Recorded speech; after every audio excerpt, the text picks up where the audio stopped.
Hello and welcome to American Graduate Day. I'm Don Daly with Alabama Public Television. Thanks for watching.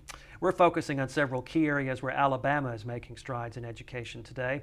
And in this segment, we'll be focusing on STEAM education. Our guest is Mark Coleman, who is a history and government teacher at the Booker T. Washington Magnet School here in Montgomery, and also one of our PBS LearningMedia digital innovators. Mark, welcome back to the show. It's always good to be here, Don. When we say STEAM education, tell folks what we mean. We mean science, technology, engineering, math, but we're adding the element of the arts. Part of what makes those fields of science and technology and engineering useful to us is having ideas of how we can bring it to the people. And arts plugs, the creativity involved with arts brings that right to the fore. And so that's why you see what used to be just labeled as STEM education be labeled more and more as STEAM. We're going to bring in the creative element. A lot of people might have already been familiar with STEM education. This is STEM plus art. Plus right? the arts. And it's not just about creating art, it's about creating, period, about how to use your mind and come up with how to take these tools and make something new. I know people involved in the arts must have been very happy about the addition to this initiative.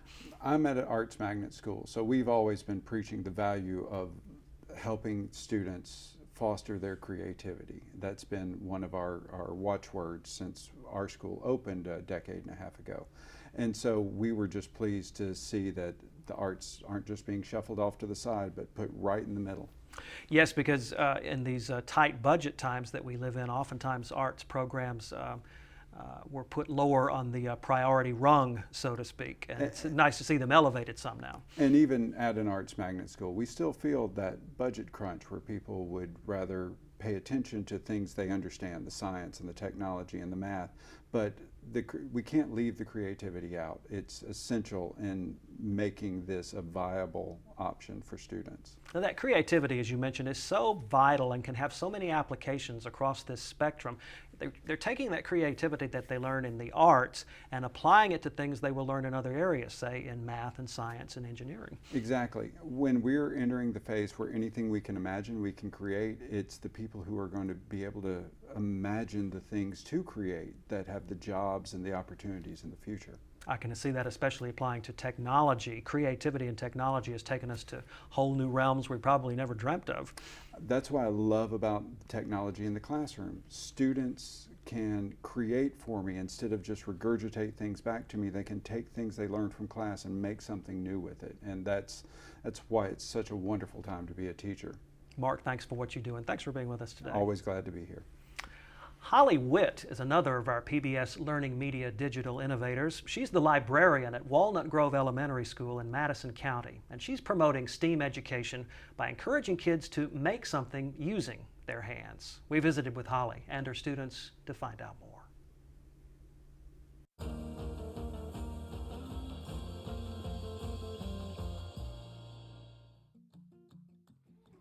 The Maker Movement is a movement of all ages coming together to create something by hand, getting back to the roots of how you learned about doing things, not by necessarily just reading them in a book, but having the written materials along with the physical materials to manipulate and some mentors. And that's a really critical part for any maker space, is having adult and sometimes younger people can be the mentors to other adults and younger people. I am Holly Whitt. I'm the school librarian at Walnut Grove Elementary School. A makerspace has a lot of different meanings to different people, and it depends on what setting you're in.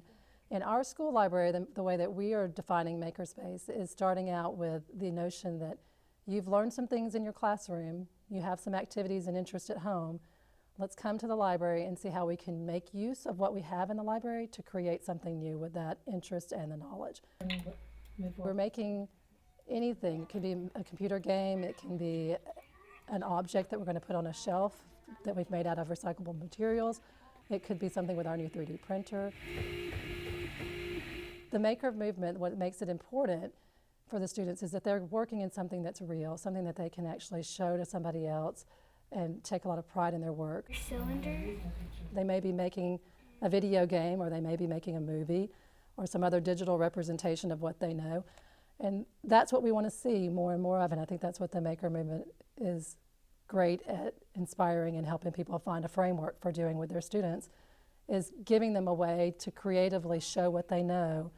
And then with that other side of maker movement where you have to share with other people, then they have to talk about it and tell people. And they're usually working in a group, so they're getting those group management skills and working together skills. So there's so much in it that addresses a lot of the concerns that people have about the workforce and about education. My group built a cube.